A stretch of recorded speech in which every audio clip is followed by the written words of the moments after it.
Bonjour, dans cette vidéo, nous allons voir comment créer un code PLSQL minimal, comment déclarer des variables, surtout comment utiliser la commande select into.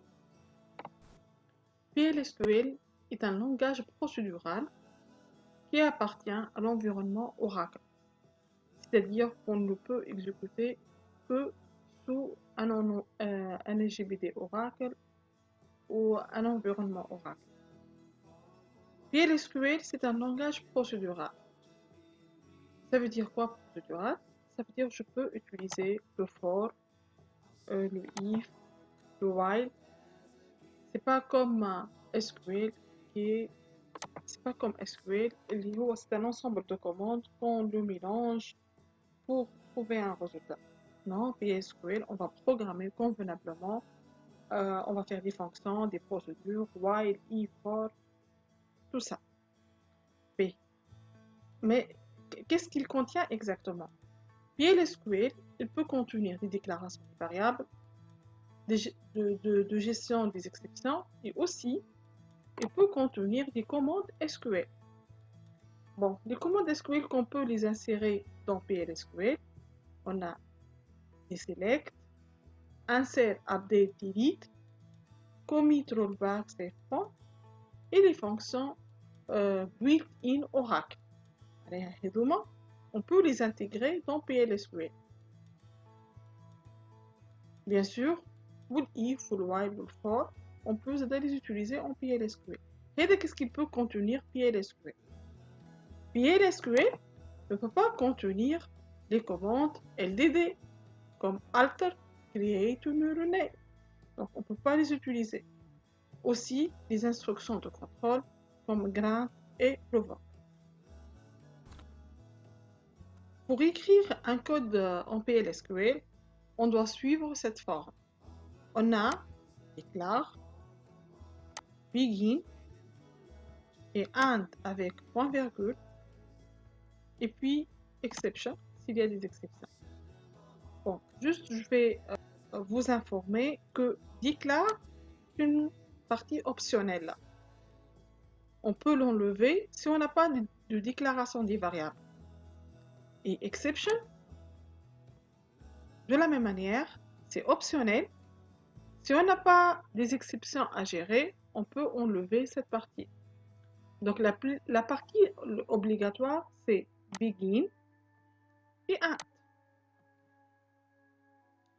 Bon, ici, vous remarquez bien que j'ai écrit des informations précédées par ces deux témoins. En fait, ces deux témoins n'est autre que un commentaire. J'ai écrit un commentaire ici. Donc, les commentaires en PLSQL, ils peuvent se faire avec deux témoins. C'est un commentaire sur une seule ligne. Ou si on a un commentaire sur plusieurs lignes, dans ce cas, je vais faire slash étoile, étoile slash, c'est comme le C. Si le même principe de langage C lorsqu'on utilise les commentaires.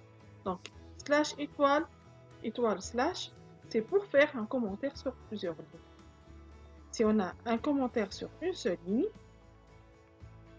donc on peut faire tout simplement 2 mois. Maintenant, on va programmer un petit programme simple en PLSQL. Mais avant de programmer le script, on va prendre une idée sur les types simples en PLSQL. Donc, en PLSQL, les types simples qu'on a, on a les types qui sont reconnus par SQL et il y a d'autres types qui sont propres au PLSQL. Par exemple, les types qui sont qui appartiennent à SQL, c'est varchar, varchar2, number, integer. Pour les types qui sont ils sont propres à PLSQL, on a float, on a string. Donc voilà une liste des types simples. On va voir, voilà, on va faire un petit exemple pour comprendre encore plus.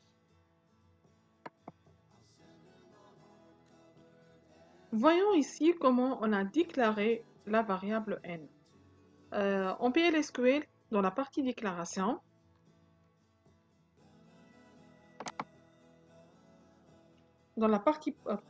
déclaration, on commence par donner le nom de la variable, puis le type, puis le point virgule. Le point virgule, c'est lui qui finit l'instruction. L'instruction en PLSQL, elle finit par un point virgule.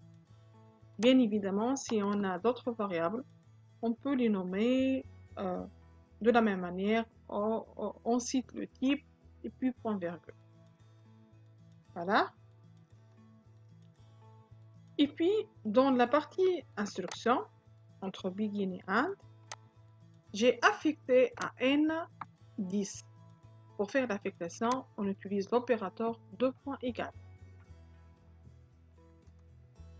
Voyons bien que l'instruction, toujours, elle finit par un point virgule.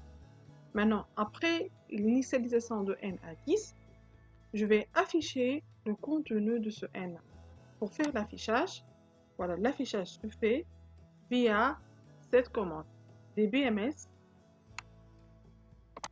voilà, dbms-output.putline, et puis des parenthèses, et point virgule qui finit l'instruction. Maintenant, le contenu de cet affichage, à chaque fois qu'on a une chaîne de caractères, on le met entre cotes, et puis je vais afficher le contenu de la variable. Donc pour séparer le message de variable, j'utilise 2 barres verticales AltGR6 dans le pavé alphanumérique.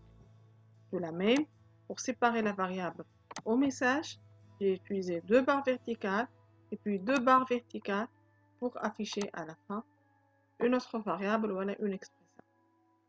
Voilà, point virgule à la fin, et j'exécute. Et voilà l'exécution de notre programme. Maintenant, on va pousser un peu le niveau et on va essayer de remplir n, voilà, initialiser n à un résultat de select. Bon, juste une notion très importante, la commande select en PLSQL, elle ne peut retourner qu'une seule ligne. Elle ne peut pas retourner plusieurs lignes. Elle ne peut retourner qu'un seul résultat sur une seule ligne.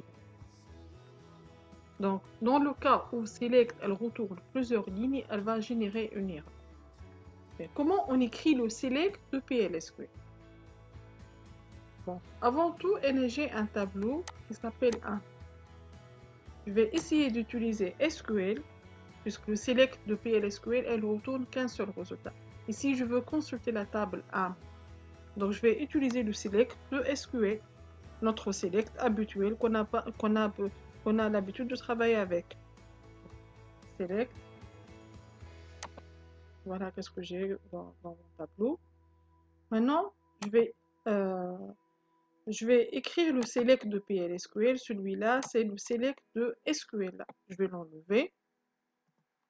Et puis, je vais écrire le select de PLSQL. Je vais faire select.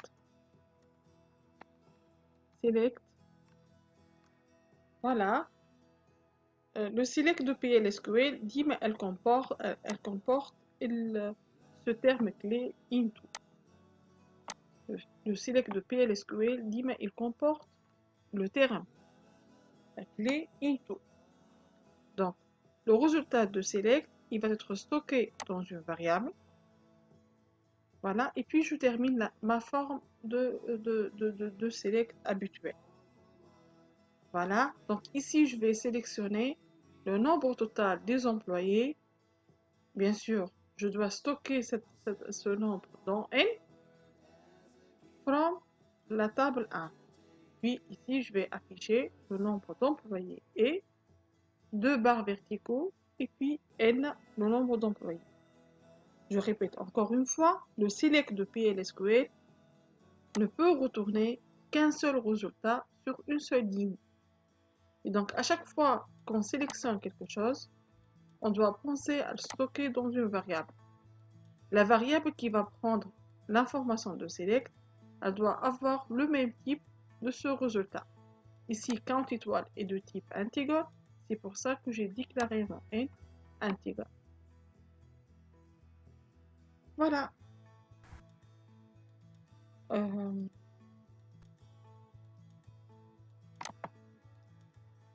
Donc,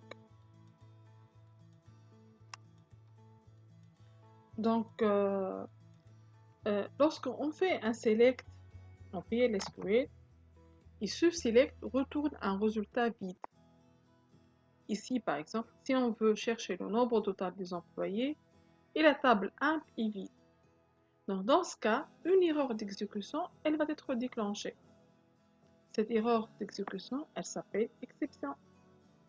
Et cette exception, elle s'appelle en PLSQL NoDataFound.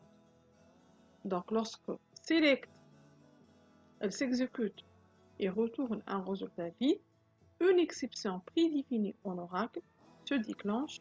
Cette exception, elle s'appelle NoDataFound.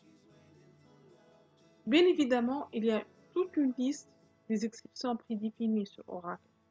Je vous donne à titre d'exemple. Si on tente de diviser par 0, une exception, donc juste je vous donne le nom.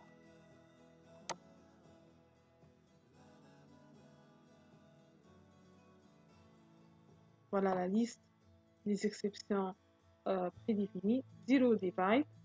Donc dans le cas où lorsque on divise par 0. Un autre exemple de exception prédéfinie sur Oracle. Too many rows. Dans le cas où on appelle un select into, on va faire un select into qui va retourner plusieurs lignes. Donc automatiquement, une erreur d'exécution elle va être déclenchée. Ou cette erreur, elle s'appelle too many rows. Donc ici, on a intérêt de gérer ces exceptions. Je ne vais pas laisser le SGBD qui gère cette exception et arrête mon programme. Non, je vais gérer moi-même les exceptions. Et pour gérer les exceptions, alors qu'est-ce qu'on doit ajouter exactement? Voilà.